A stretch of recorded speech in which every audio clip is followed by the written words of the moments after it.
ബത്തേരി ഹേമചന്ദ്രൻ കൊലക്കേസിൽ നിർണായക DNA പരിശോധന ഫലം പുറത്തുവന്നു.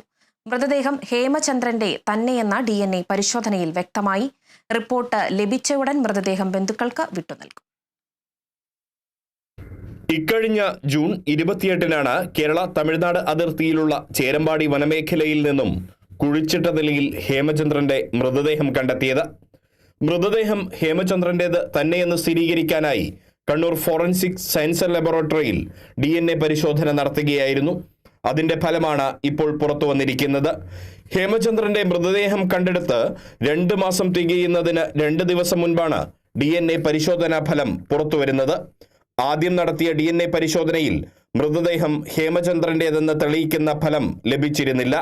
തുടക്കത്തിൽ ഹേമചന്ദ്രന്റെ അമ്മയുടെയും മക്കളുടെയും സാമ്പിളുകളായിരുന്നു പരിശോധനയ്ക്കായി ശേഖരിച്ചിരുന്നത്.